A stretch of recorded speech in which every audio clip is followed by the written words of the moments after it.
In a small, dusty town nestled deep in the heart of the southern United States, life moved at a slow, almost lazy pace. The streets were lined with old brick buildings, their paint peeling from years of neglect, and the air carried the faint scent of pine trees mixed with exhaust fumes from passing cars. This was a place where time seemed to stand still, where traditions clung stubbornly to the past, even as the rest of the world marched forward into the future. Among the many landmarks scattered across this sleepy town was an unassuming barbershop on Main Street. Its faded red and white striped pole swayed gently in the breeze, a relic of simpler times when barbershops were more than just places for haircuts. They were hubs of conversation, camaraderie, and sometimes conflict. Every Friday afternoon, Walter Johnson, a 72-year-old black man, made his way to this very barbershop. Walter had lived in the town all his life, witnessing firsthand the gradual shifts, or lack thereof, in attitudes toward race. Born during the Jim Crow era, he had grown up under the shadow of segregation, enduring countless hardships that most people today could scarcely imagine. Yet despite the challenges, Walter remained steadfast in his belief that dignity and respect were not privileges, but rights owed to every human being. Standing tall at 5'9", with graying hair, and hands worn smooth by decades of hard work, Walter exuded a quiet strength that commanded admiration from those who truly knew him. His sharp eyes, though softened by age, still held a spark of determination, a reminder that he had fought battles both visible and invisible throughout his lifetime. On this particular Friday, Walter set out on foot, his polished leather shoes clicking rhythmically against the cracked sidewalk. He wore his usual outfit, a crisp white shirt tucked neatly into charcoal gray slacks paired with a navy blue blazer that gave him an air of quiet sophistication. In his hand, he carried a folded newspaper, its edges slightly frayed from frequent perusal. As he walked, he exchanged polite greetings with neighbors, some genuine, others laced with thinly veiled condescension. Walter paid little mind to these interactions. Over the years, he had learned to read between the lines, distinguishing sincerity from pretense. Still, there was one place where he consistently felt unwelcome: the barbershop. The barbershop, known locally as Carl's Clippers, had been a fixture in the community for nearly 6 decades. Owned and operated by Carl Thompson, a burly white man in his late 50s, the shop catered primarily to the town's predominantly white population. Inside, the decor reflected a bygone era. Vintage posters of classic cars adorned the walls, while leather barber chairs sat atop scuffed wooden floors. The faint aroma of pomade mingled with the sound of clippers buzzing and idle chatter, creating an atmosphere that felt both nostalgic and suffocating. For Walter, stepping into Carl's Clippers was always a calculated decision. He knew what awaited him: judgmental stares, whispered insults, and outright hostility, but he refused to let fear dictate his actions. To him, visiting the barbershop wasn't merely about maintaining his appearance. It was about asserting his right to exist in spaces traditionally reserved for others. When Walter pushed open the glass door of the barbershop, a bell above it jingled softly, announcing his arrival. The room fell eerily silent, as if someone had pressed pause on a record player. Conversations halted mid-sentence, and heads turned in unison to stare at the newcomer. Carl, who had been trimming the sideburns of a middle-aged man, looked up from his work and frowned. His expression betrayed a mixture of irritation and disdain, as though Walter's presence disrupted the natural order of things. "Can I help you?" Carl asked, his voice clipped and devoid of warmth. The question hung in the air like a challenge, daring Walter to justify his intrusion. Walter met Carl's gaze without flinching, his posture relaxed, yet confident. "I need a trim," he replied calmly, his tone measured and polite. There was no trace of hesitation or apology in his voice, only a quiet resolve that seemed to irritate Carl further. Without another word, Carl gestured for Walter to take a seat in one of the empty chairs near the back of the shop. As Walter settled into the chair, he couldn't help but notice the palpable tension in the room. Other customers resumed their conversations, but the undertone had shifted. Whispers replaced laughter, and sideways glances replaced direct eye contact. A young barber standing nearby muttered something under his breath to a friend, earning a snicker from the group. Walter pretended not to hear, focusing instead on the reflection staring back at him in the mirror. Despite the hostility surrounding him, he reminded himself why he was here, to hold his ground, to prove that he belonged just as much as anyone else. As Carl draped a protective cape over Walter's shoulders, the older man allowed himself a brief moment of introspection. He thought about the countless times he had faced similar situations throughout his life, times when he had been treated as an outsider, an intruder in spaces deemed off-limits to people like him. Yet each time he had chosen to respond with grace rather than anger, knowing that lashing out would only reinforce the stereotypes they sought to impose upon him. Today would be no different. Walter understood that his mere presence in the barbershop was a form of protest, a silent declaration that he would not be intimidated or erased. And so, as Carl began snipping away at his graying hair, Walter sat quietly, his mind wandering to memories of resilience and triumph, drawing strength from the knowledge that he was part of a long line of fighters who had paved the way for moments like this. As Carl continued trimming Walter's hair, the tension in the room grew thicker with each passing minute. The clippers buzzed loudly, punctuating the awkward silence that had settled over the barbershop. Walter sat motionless, his eyes fixed on his reflection in the mirror, but he could feel the weight of judgment pressing down on him.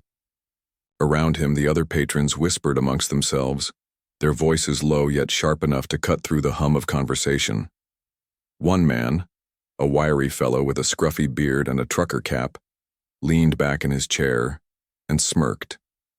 "Didn't think we'd see your kind in here today," he said, his tone dripping with mockery. A few others chuckled nervously, unsure whether to join in or remain silent. Walter didn't flinch. He had heard comments like this countless times before, remarks designed to belittle, provoke, or humiliate. But instead of reacting with anger or frustration, he chose a different path. With a faint smile playing on his lips, he turned slightly in his seat to face the man who had spoken. "Well," Walter replied calmly, his voice steady and measured, "I guess y'all are stuck with me for now." His response caught everyone off guard. The smirk on the man's face faltered, replaced by a flicker of confusion. For a moment, no one said anything. The laughter died down, leaving behind an uneasy quiet that seemed to stretch endlessly. Carl, who had been focused on Walter's haircut, paused briefly to glance at the group of men. His expression was unreadable, but there was a hint of discomfort in the way he shifted his weight from one foot to the other. Walter's composure unnerved him. He wasn't used to customers challenging the unspoken rules of the barbershop, the invisible boundaries that dictated who belonged and who didn't. In Carl's mind, Walter's presence disrupted the status quo, forcing everyone to confront feelings they would rather ignore. And while Carl may not have openly admitted it, he couldn't deny the subtle power emanating from the elderly black man sitting in his chair. The silence didn't last long. Emboldened by the initial comment, another patron, a younger man with slicked back hair and a leather jacket, decided to chime in. "You know," he began, his voice carrying a note of bravado, "places like this used to be a lot better when they knew how to keep things proper." He emphasized the word proper with a sly grin, glancing around the room for approval. Some of the men nodded in agreement, while others avoided making eye contact. Walter, however, remained unfazed. He leaned back slightly in the barber chair, allowing himself a moment to study the young man's face. There was something almost childlike about his arrogance, as if he were trying too hard to prove himself to the older crowd. "You ever stop to think what proper really means?" Walter asked, his tone conversational rather than confrontational. The question took the young man by surprise. He blinked rapidly, clearly unprepared for such a direct response. Before he could stammer out an answer, Walter continued. "See, I've been around long enough to know that people throw around words like proper when they're scared. Scared of change, scared of losing control, scared of having to admit they might be wrong." The barbershop fell silent again, the weight of Walter's words sinking in. Even Carl stopped cutting momentarily, his hands hovering midair as he processed what had just been said.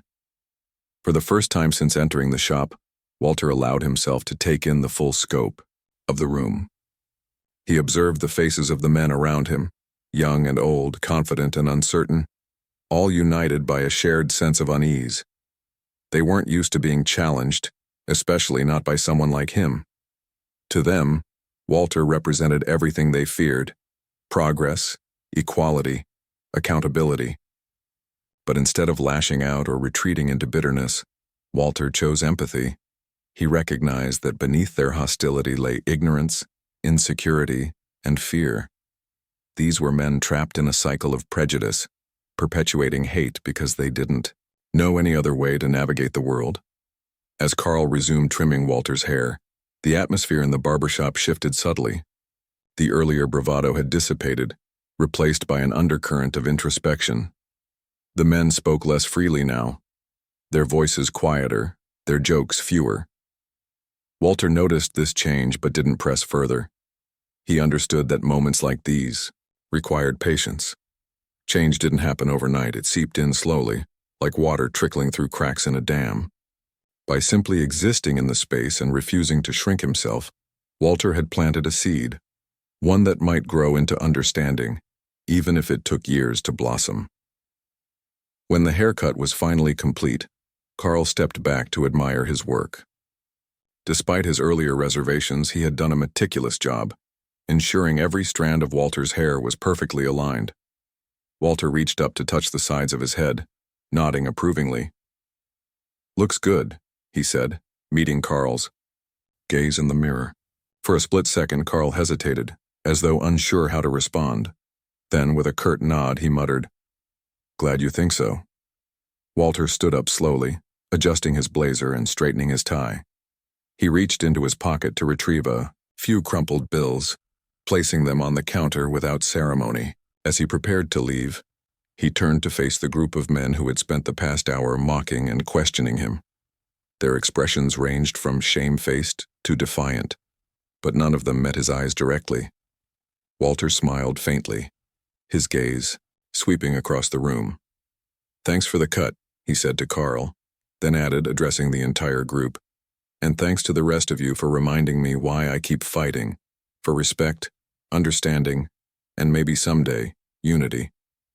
His voice carried a quiet authority, commanding attention even as it offered grace. With that, Walter walked out of the barbershop, the bell above the door jingling softly behind him. Outside, the sun hung low in the sky, casting golden light across the street. Walter paused for a moment, taking a deep breath of fresh air. He felt lighter somehow, as though shedding the weight of decades of prejudice, even if only temporarily. Each encounter like this reinforced his belief that dignity was a form of resistance, a way to reclaim power in spaces designed to strip it away. As he made his way home, Walter reflected on the day's events. He knew the road ahead wouldn't be easy, but he also knew that every act of courage, no matter how small, brought him and the world one step closer to healing. As Walter stepped out of the barbershop, the warm afternoon sun greeted him like an old friend. The tension that had gripped his shoulders inside the shop began to ease, replaced by a sense of quiet triumph. Though the encounter had been far from pleasant, Walter couldn't help but feel a flicker of satisfaction. He had walked into a hostile environment, faced ridicule and thinly veiled racism, and emerged unscathed, not because he avoided conflict, but because he refused to let their prejudice define him. For Walter, dignity wasn't just a personal value. It was a weapon, a shield, and a statement all rolled into one. And today, he had wielded it masterfully. The walk back home gave Walter time to reflect on what had transpired. Each step along, the cracked sidewalk felt symbolic, as though he were retracing decades of struggle and resilience. He thought about the faces of the men in the barbershop, their smirks, their sneers, their awkward silences, and wondered how many of them truly believed the hateful words they had spoken. Were they products of their upbringing, parroting the biases passed down to them by parents and grandparents? Or were they simply cowards hiding behind bravado to mask their own insecurities? Walter knew better than to dismiss them outright. People weren't born racist. They were taught to be. And while hatred often ran deep, so did the potential for change, if someone was willing to plant the seeds. Reaching his modest home, a small white-painted house with a neatly trimmed lawn, Walter climbed the porch steps and sank into his favorite rocking chair. The wooden seat creaked softly beneath him as he leaned back, letting the gentle rhythm soothe his thoughts. From his pocket, he pulled out the folded newspaper he'd carried earlier that day. Its edges were worn from frequent use, the ink slightly smudged, but it remained a trusted companion. Walter unfolded it carefully and scanned the headlines, though his mind kept drifting back to the barbershop. He replayed the conversation in his head, analyzing every word, every pause, every glance. What had started as a routine haircut had turned into something more, an opportunity to challenge perceptions, however subtly. His thoughts eventually turned to Carl, the barber whose gruff demeanor masked a deeper complexity. Walter had seen glimpses of discomfort in Carl's actions, moments when the man seemed unsure of himself. Was it guilt, regret, or merely frustration at being forced to confront uncomfortable truths? Walter suspected it was a mix of all three. Carl wasn't evil, per se. He was a product of his environment, shaped by societal norms that prioritized division over unity. Yet Walter also recognized that ignorance wasn't an excuse. Every person had a choice, to perpetuate harm or to break the cycle.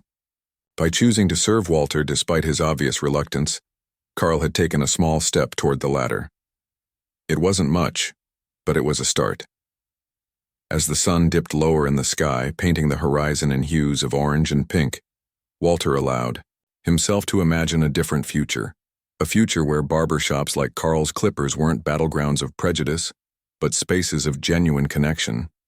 He envisioned a world where people of all races could sit side by side, sharing stories and laughter without fear of judgment or hostility.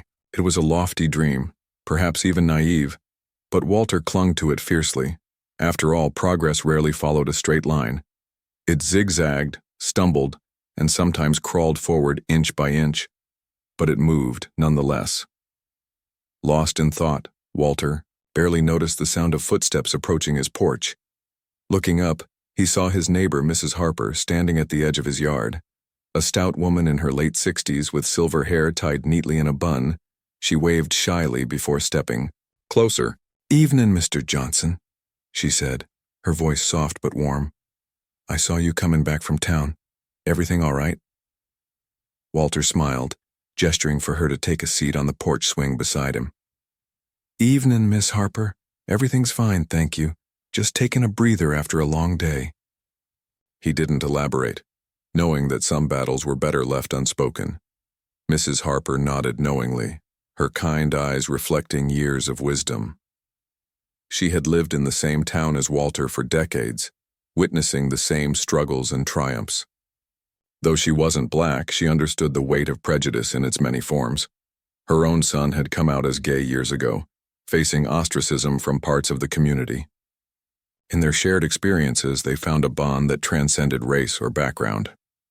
"Well, I hope your day was a good one," Mrs. Harper said gently, settling onto the swing. "Sometimes it feels like we're fighting the same fight, doesn't it?" Her words struck a chord with Walter, who nodded thoughtfully. "That's right, Miss Harper. We're all carrying our own burdens, trying to make sense of this crazy world.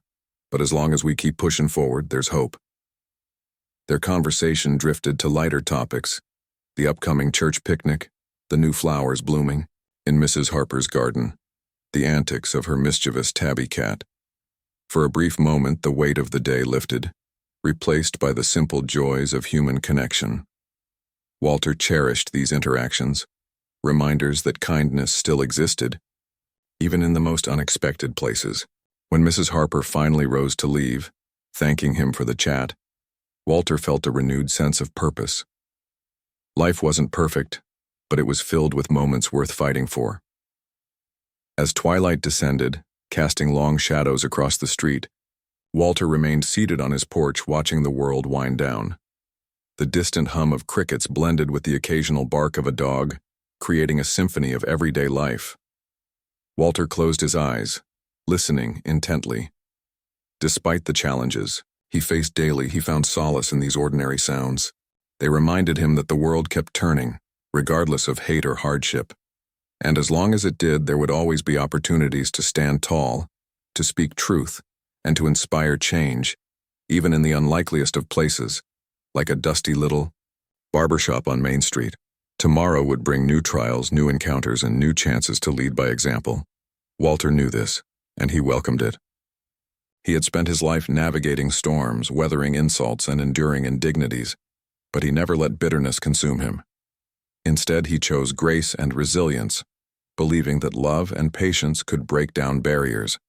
As he rocked gently in his chair, the cool evening breeze brushing against his face, Walter smiled to himself.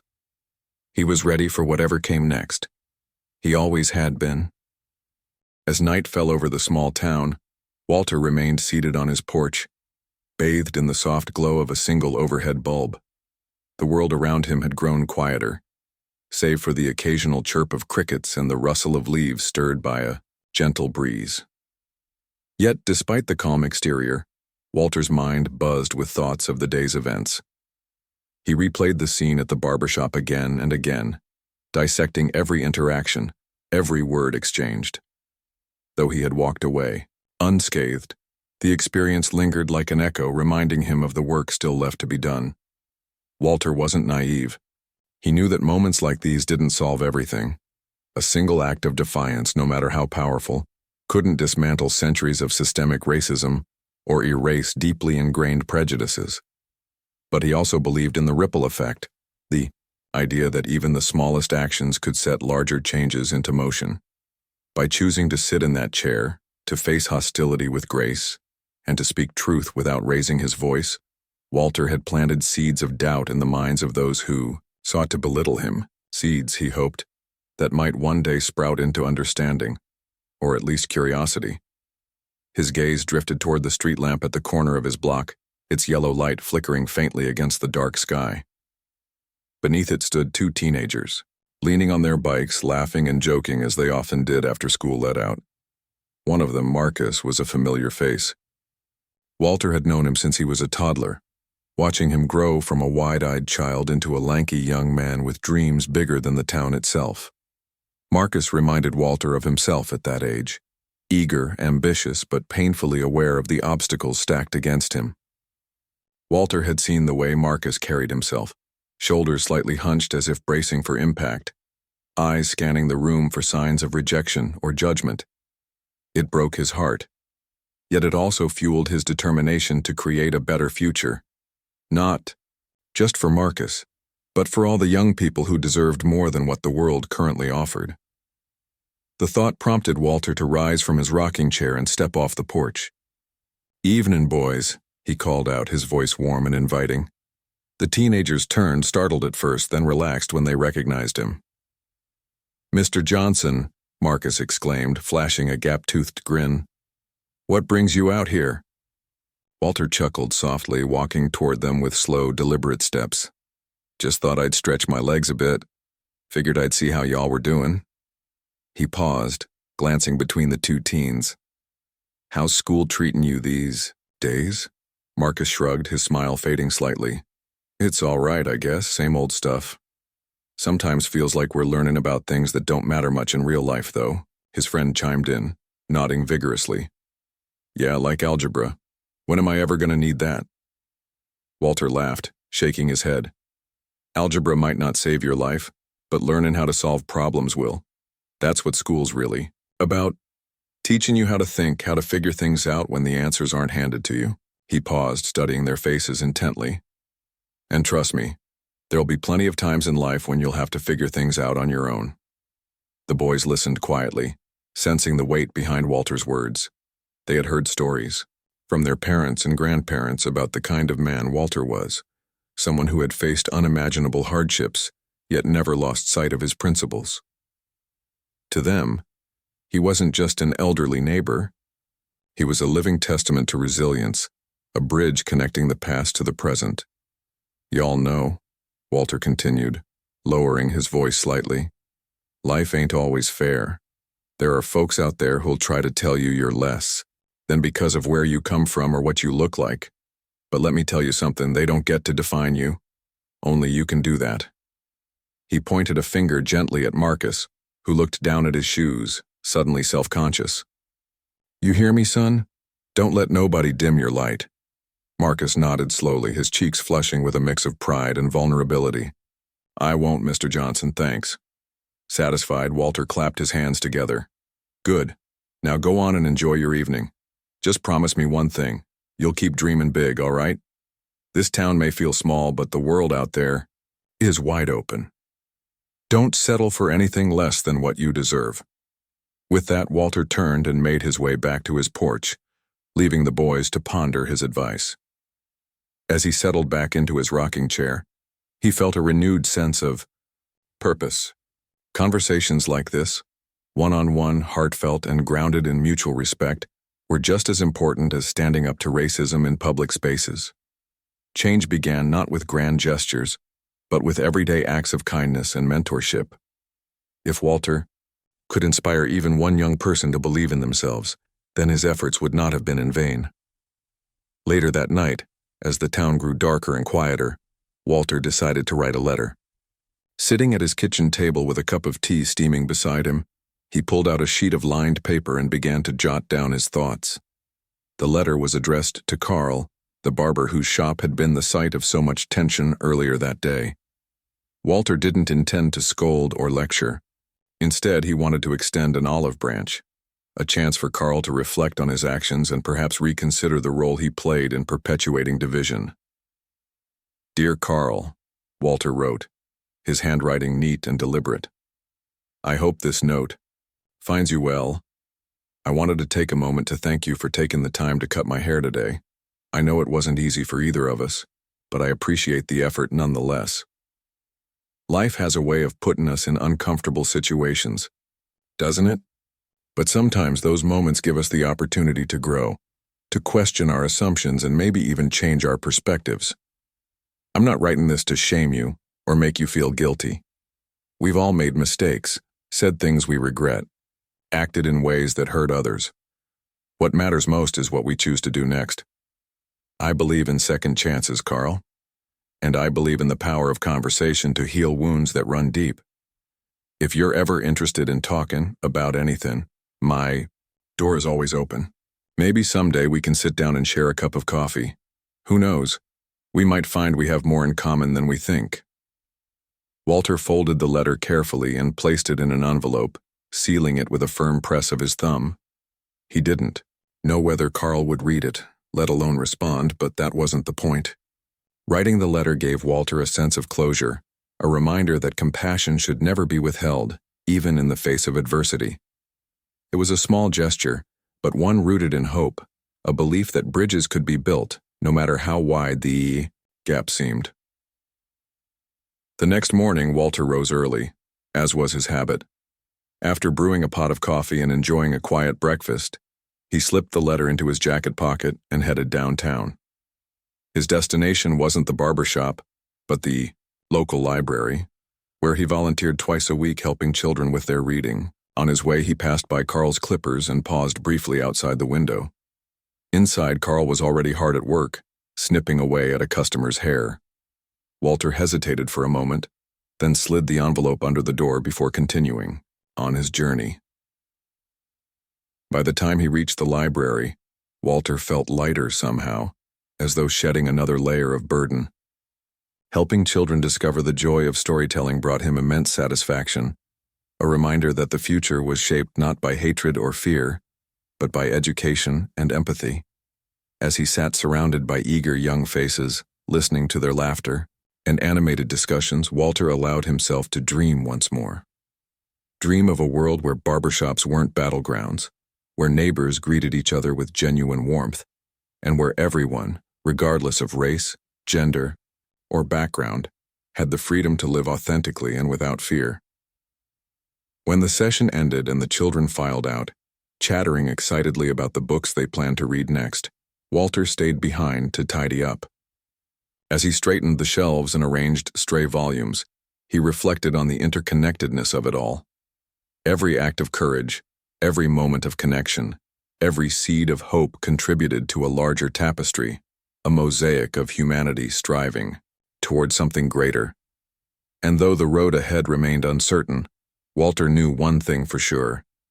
He would continue walking it, one step at a time, until his last breath. The following days passed quietly for Walter, though the memory of the barbershop encounter lingered in his mind like a distant echo. Each morning, he rose with the sun, brewed a pot of coffee, and sat on his porch to watch the world awaken. It was during these early hours that Walter found clarity, a moment of stillness before the chaos of the day set in. He often thought about Carl and the letter he had slipped under the door of the barbershop. Had Carl read it? Would it make any difference at all? Walter didn't dwell too much on the answers. Instead, he focused on what he could control: his own actions, his own words, and his own commitment to fostering understanding. By midweek, Walter decided to visit Mrs. Harper again. She had become more than just a neighbor over the years.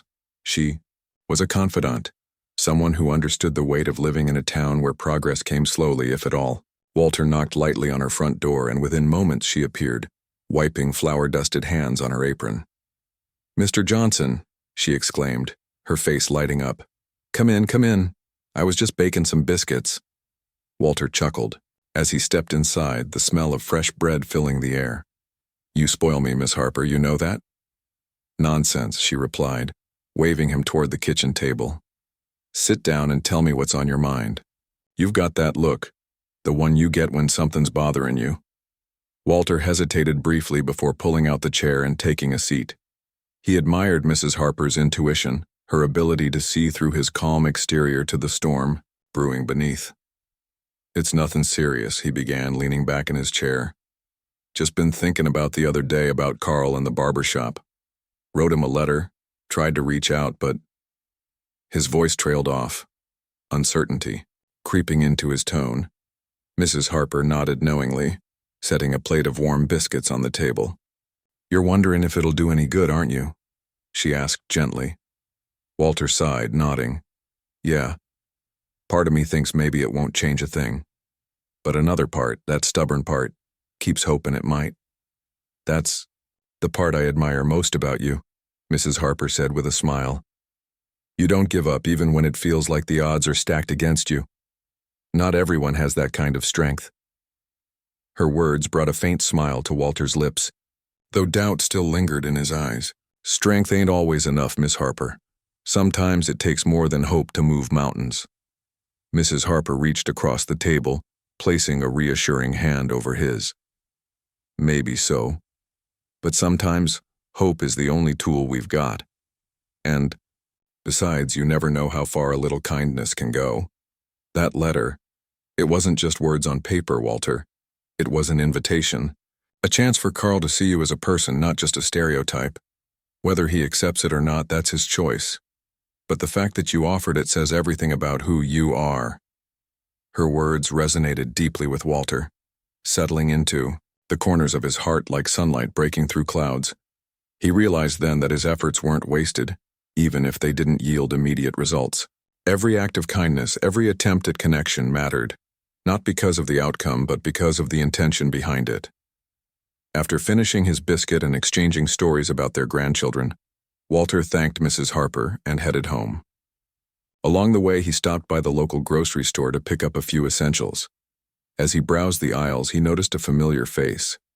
Marcus, the teenager from the night before, stocking shelves near the produce section. The young man looked surprised to see Walter, his cheeks flushing slightly as he straightened up. "Hey, Mr. Johnson," Marcus greeted, trying to sound casual despite the awkwardness in his voice. "Marcus," Walter replied warmly. "How's work treating you?" "It's all right," Marcus said, shrugging. "Keeps me busy, I guess, pays the bills." He paused, glancing around nervously before adding, "Listen, thanks for talking to me the other night, about dreaming big and all that. I've been thinking about it a lot." Walter smiled, his expression softening. "That so? What did you figure out?" Marcus hesitated, fiddling with the hem of his shirt. "I don't know. I mean, I want to do something. Important, you know. something that makes a difference, but it's hard to see myself getting there, especially here. Feels like this town's trying to hold me back." Walter nodded sympathetically. He recognized the frustration in Marcus's voice, the same frustration he had felt decades ago. "This town may feel small, son, but your dreams don't have to be. You've got two choices. Let it hold you back or use it as fuel to push forward. Which one will you choose?" Marcus stared at him for a long moment, his brow furrowed in thought. Finally, he nodded slowly. "I want to push forward. I just don't know how yet." "You'll figure it out," Walter assured him. "One step at a time. And remember, you're not alone.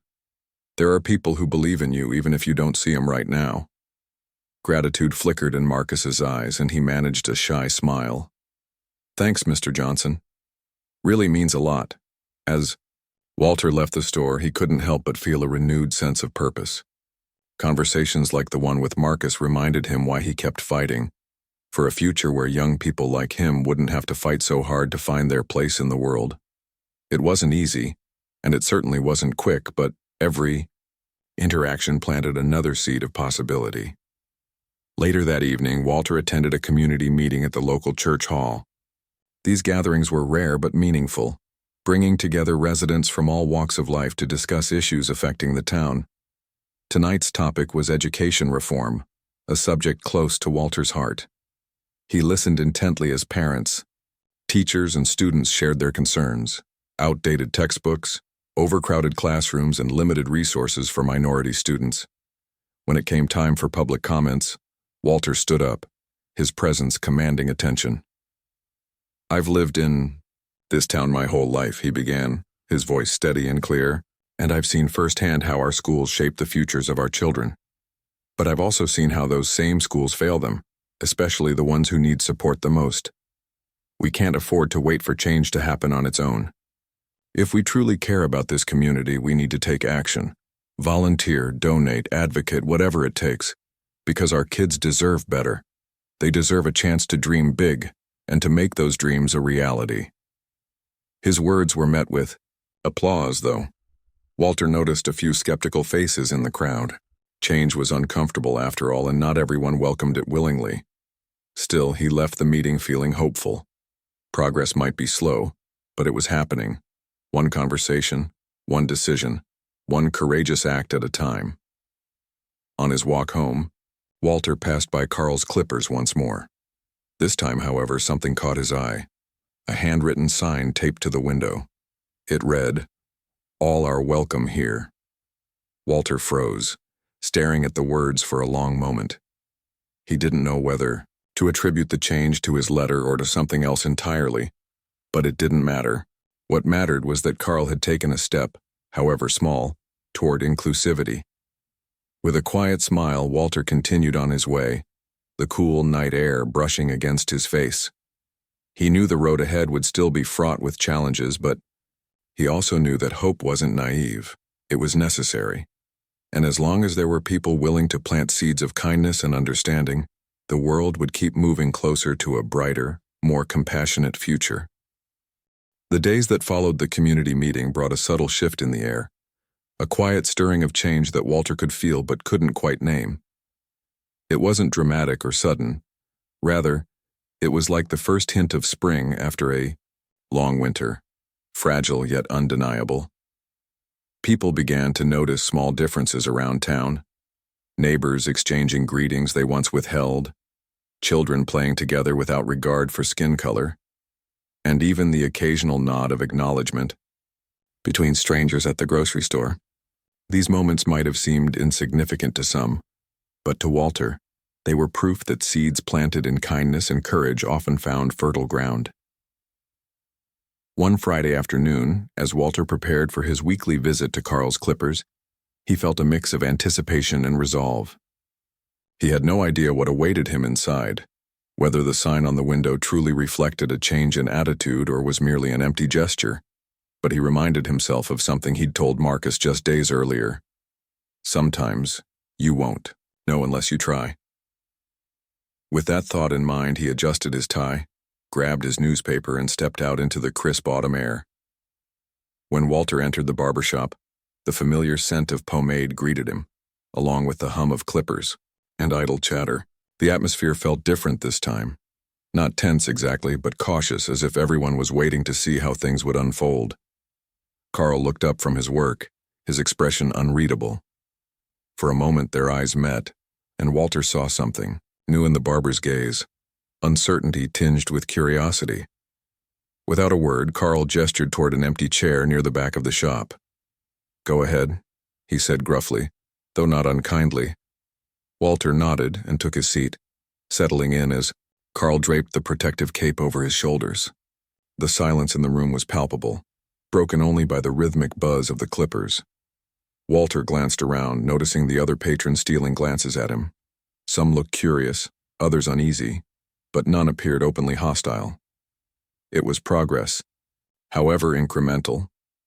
As Carl worked, Walter decided to test the waters. "That sign on your window," he said casually, his tone light but deliberate. "It's a nice touch." Carl paused briefly, his hands hovering mid-air. When he resumed cutting, his voice carried a hint of defensiveness. "Figured it was time for a change," he muttered. "Didn't mean anything by it." Walter smiled, faintly, choosing not to press further. Sometimes actions spoke louder than words, and Carl's decision to hang the sign, even if it stemmed from discomfort or obligation, was a step in the right direction. "Well, I think it's a good start," Walter replied gently. "Change doesn't happen overnight, but every little bit helps." The comment hung in the air for a moment before Carl responded, his voice softer now. "Guess you're right about that." There was a pause, then, almost hesitantly, he added, "And thanks for the letter. Made me think." Walter's heart swelled with quiet satisfaction. He hadn't expected Carl to acknowledge the letter, let alone admit that it had impacted him. "I'm glad," he said simply. "That's all any of us can hope for, to make someone think twice." The rest of the haircut proceeded in relative silence, but the tension had eased considerably. By the time Carl finished, the mood in the barbershop had shifted. The other patrons seemed less guarded, their conversations more natural. One man even nodded politely at Walter as he passed by, earning a warm smile in return. It wasn't perfect, but it was enough, for now. After paying for his haircut, Walter stood up and adjusted his hat. Before leaving, he turned to face Carl and the others. "Thanks for taking care of me today," he said, his voice steady and sincere. "And remember, we're all in this together. Whether we like it or not, this town is our home. Let's make it one worth living in." With that, Walter walked out of the barbershop, the bell above the door jingling softly behind him. Outside, the sun shone brightly, casting long shadows across the street. Walter took a deep breath, feeling lighter somehow. Each encounter like this, one marked by grace and understanding, reinforced his belief that dignity was its own form of resistance. And while the road ahead remained uncertain, he knew he was ready to keep walking it. Later that evening, as Walter sat on his porch sipping tea, he reflected on the events of the day.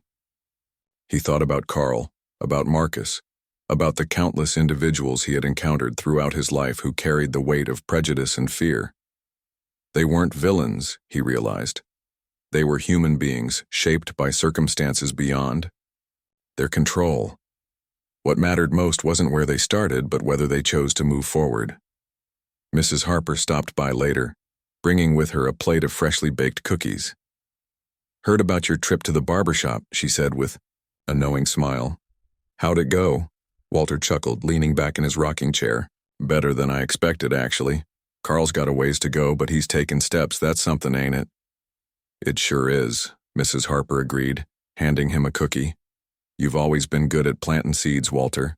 Now it's up to the rest of us to water 'em." Her words stayed with Walter long after she left, echoing in his mind like a mantra. Seeds planted, watered, nurtured. Change didn't happen in isolation. It required collective effort, patience, and faith.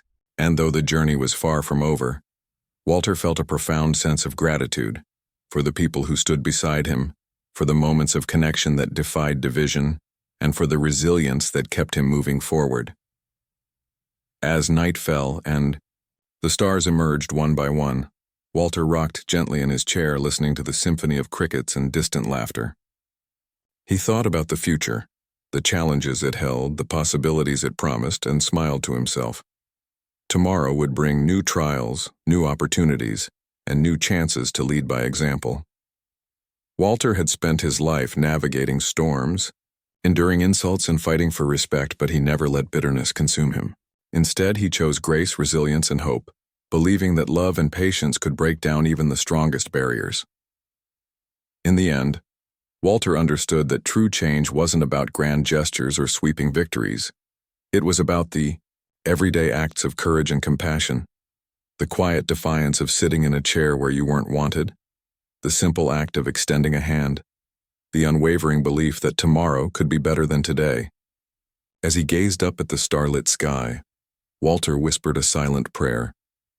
Thank you for another day, another chance to make a difference. And with that, he rose from his chair, stretched his arms, and stepped inside, ready to face whatever came next. Because Walter Johnson, the old black man with weathered hands and a heart full of hope, had lived through decades of struggle, and he still believed in the power of possibility.